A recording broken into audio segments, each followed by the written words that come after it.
안녕하세요. 7월 20일 아침 시작하도록 하겠습니다. 오늘 새벽에 끝난 뉴욕 증시는 급등 마감했죠. 다우가 2%대, 나스닥이 3%를 마감을 합니다. 미국 상승의 이유는 기업의 실적이 영향을 미쳤습니다. 지금 어닝 시즌이 됐고요. 약 한 15%에서 20% 정도 실적 발표가 났는데 실적들이 대체적으로 좋다고 합니다. 지금 발표되는 기업들은 대부분 금융주에 가깝습니다. 시티즌스 파이낸셜이나 트루이스트 파이낸셜 2분기 실적 상당히 좋다고 하죠. 예상을 좀 상회하는 그런 실적의 모습이 발표됐고요. 골드만삭스하고 뱅크 오브 아메리카, 웰스파고도 실적이 나쁘지 않은 상황이 됐습니다. 그러니까 금리 인상기에 금융주들 실적이 좋으니까 이게 시장에 반영이 되고 있는 그런 상황인데요. 근데 시장이 제일 중요한 건 뭐냐면 사실은 이 실적이 인플레이션을 잡을 수는 없습니다. 인플레이션 별개의 문제입니다. 그러니까 실적하군요. 근데 인플레이션이 더 강화가 되면 나중에는 소비도 줄고요. 또 금융도 쓸 수가 없습니다. 왜냐하면 금리를 자꾸 올릴 수밖에 없기 때문에. 그러니까 지금 이 금융 실적은요. 이전 실적이잖아요.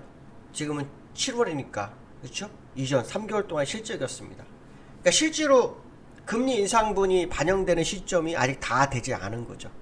금융주에 대해서만큼. 그러니까 금융주도 더 금리를 올리게 되면 실적이 좋을 수는 없습니다. 대출에 대한 예대마진 이런 것들이 약간 차이가 생길 수 있는 거죠. 그래서 그렇기 때문에 지금 상황으로 이거 100% 믿을 수 없지만 미국은 요즘 어떤 모습이었냐면 악재는 비껴가고 호재는 받아들이는 이 상황이었습니다. 지난주에도 그랬죠. 지난주에도 아시겠지만 소비자 물가지수하고 생산자 물가지수는 외면하고 소매 판매만 시장에 반영이 됐습니다. 그렇죠? 이번 주에도 전미 주택지수 반영 안 했습니다. 별로 반영 안 했어요. 그리고 지금 기업 실적으로 반영을 합니다. 제가 이제 말씀드리고 싶은 건 뭐냐면 약세장일 때 나타나는 현상입니다. 약세장일 때는 악재를 피해가고 호재만을 찾아러 다닙니다. 시장이. 왜? 하락을 멈추게 하기 위해서 그렇습니다. 근데 이거는 하락을 멈춰서 반등까지 아주 크게 들어오는 상황이 돼버렸는데 약세장 랠리인가? 라는 생각도 해볼 수 있는 그런 모습이다라고 보시면 될 것 같고요. 저는 시장이 논점을 비껴난 상승이기 때문에 결국 논점으로 돌아올 거라고 생각합니다. 과거에도 그랬습니다. 과거에도 한 십수년 시황을 하다 보면 논점을 비껴나가는 상승을 하다가 결국 논점으로 돌아오는 경우 굉장히 많았습니다. 그러니까 하락률을 급하게 안 가져가기 위하거나 그 다음에 하락 이격을 넓히기 위해서 나타나는 현상 중에 하나거든요. 어쨌든 지금 반등한 것이 이제 전 세계 시장에 영향을 미칠 거라고 보는데 중요한 건 뭐냐면 이것이 돌아오는 다음 주 월화에 FMC 회의를 앞두고 올리고 있다는 거죠.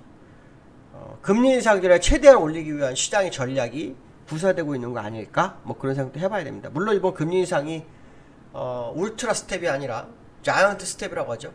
그러니까 1% 상승이 아니라 0.75 상승이라고 하죠. 실제로 시카고 상품거래소에서 확률은 70%나 된답니다. 0.75%가 1%는 30%고요. 근데 저는 1%를 해야 한다고 보거든요. 1%를 하는 것이 정성적 투자가 아닌가 이렇게 보시면 될 것 같고요. 물론 지금 현재 시장은 0.75로 지금 굳어가고 있는 모습인데 그거는 모릅니다. 실제로 시장은 뚜껑을 열어봐야 되고요. 특히 유가가 다시 100불대 위로 올라오기 시작했습니다. 104불대 거래가 됐다는 거죠. 제가 아마 이번 말까지 120불, 115에서 120불까지 가면 인플레이션 9.1을 또 넘어갈 수 있다고 제가 말씀드렸습니다.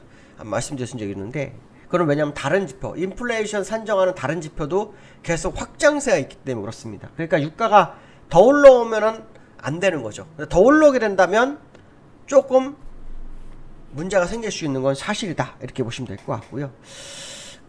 뱅크 오브 아메리카에서 그 설문조사를 발표했는데요. 글로벌 주식투자가의 주식 부정이 2008년 이후로 최저라고 하네요.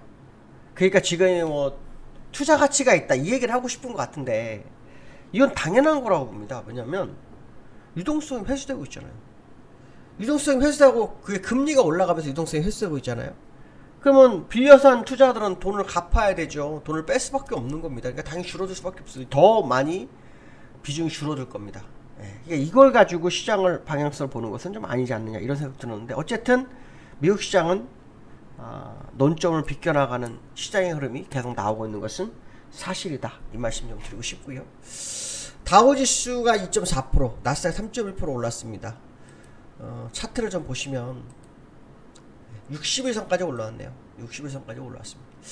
이렇게 뚫고 가는 게 원래는 이렇게 가파르게 뚫고 나가는 건 여러 번 이렇게 움직이면서 가는 법이거든요. 어쨌든 좀 방향성 잡아가고 있는 모습이지만요.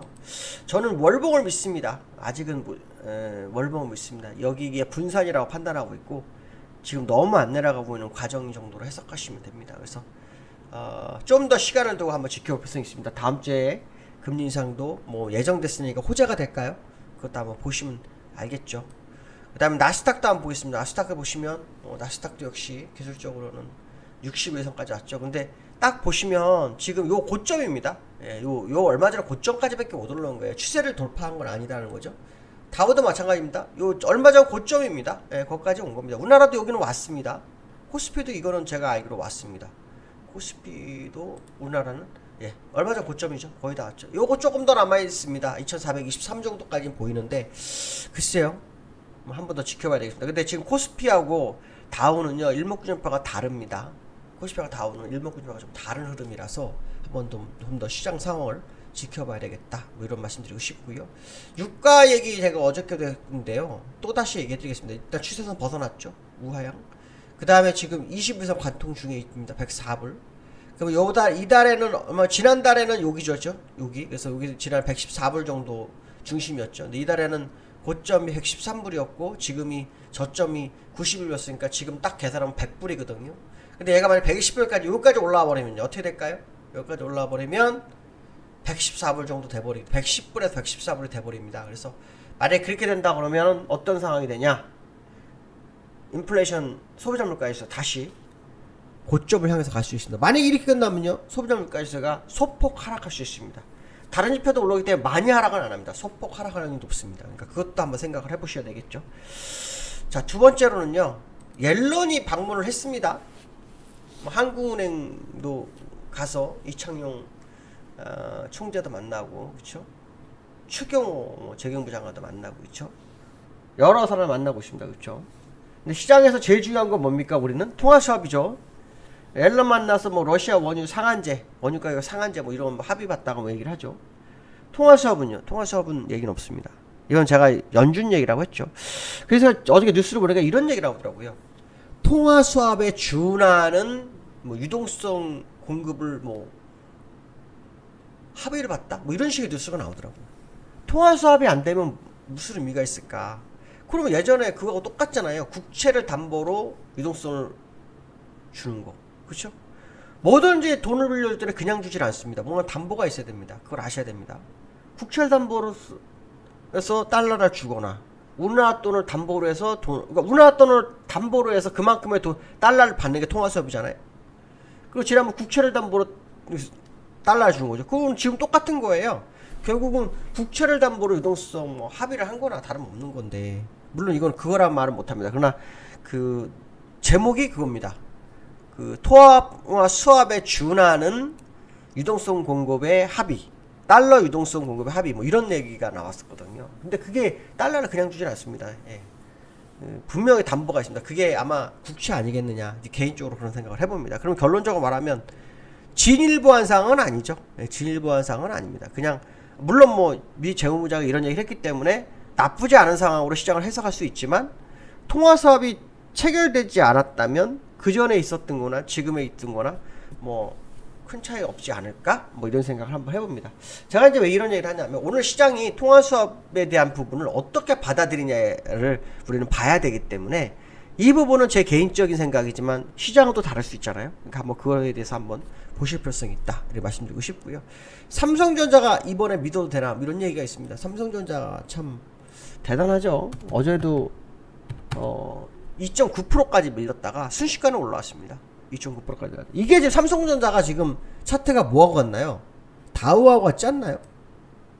다우하고 차트가 똑같죠. 거의 똑같죠. 삼성전자. 그렇죠? 예. 그러니까 삼성전자만 지금 미국 시장하고 똑같이 가는 거고 코스피는 다른 모습입니다. 그러니까 오늘 뭐 여기환율이 한 1.3% 올랐더라고요. 이걸 반영하더라도 실제로는 갭상승이 있어요. 우리나라가 갭상승이 존재하고 있기 때문에 또 하나의 갭상승이 오늘 나오는 날이죠. 그러니까 오늘 상당히 시장 리딩을 하는 누군가도 굉장히 부담스러운 하루가 될 거다. 이렇게 보시면 될 것 같고 삼성전자가 지금 아까 다우와 거의 비슷하죠. 61선까지. 그럼 이거 들어간다면 62,850원까지 갈 수 있는 거죠. 일단은. 근데 이게 진짜일까에 대한 의문이 굉장히 많습니다. 왜냐면 우리 그 라이브가 아니라 유튜버 멤버십한테 얘기를 했는데요. 간단하게 설명한다면 여기 지금 그 삼성전자를 하락을 저지했던 게 누구냐의 싸움이거든요. 하락을 저지했던 것이 기관이었거든요. 그 기관들은 다 팔았다는 거죠. 원래 하락을 저지한 누군가는 반등하면 아이고 감사해 팝니까? 아니죠. 그랬다 이렇게 올라오면 더 끌어당겨가지고 이익을 보려고 하죠. 좀 그러면 기관은 본전을 하고 외국인은 이익을 보나요? 아니, 외국인도 손실이에요. 왜냐면 외국인도 거의 한 2천만 주 팔고 1,000만 주 사가지고 여기까지 끌어올렸어요. 그럼 손실이잖아요. 이게 지금 상황은 수급적으로나 여러 가지 그가 안 맞아요. 안 맞는데 기다고 하니까 일단 그래 그리고 보자 하고는 보는 상황이다 이렇게 말씀드리고 싶은데요. 어쨌든 오늘 국내장 또다시 갭상승이 나오는데 그것도 어떻게 시장에 대응되는지 봐야 되고 삼성전자 이것도 믿어야 되느냐에 대해서 아직은 자신할 수 없는 자리다. 왜냐하면 수급주 아까 말씀하신 2천만 주 팔고 1,000만 주 사가지고 제자리를 갖다 놨다. 그럼 2천만 주에서 1,000만 주는 손해가 보고 있는 상황이고요. 그 다음에 시장을 방어했던 누군가가 이 기회를 노려서 땡겨야 되는데 오히려 이 기회를 통해 나가고 있다. 이거를 봤을 때도 이 시장 상황하고 뭔가가 안 맞는 구조적 상황이 아닐까? 이런 생각을 한번 해봐야 될 것 같습니다. 자, 내일은 윗끌리 만기죠. 그래서 하루 전날이라 오늘 어떤 모습이 나오는지 한번 확인해 봐야 될 것 같습니다. 수급적으로나 포지션이나 여러 가지 정황으로 보면 상방이 그렇게 만만치 않은데요. 한번 지켜보도록 하겠습니다. 오늘 여기까지 하겠습니다. 감사합니다.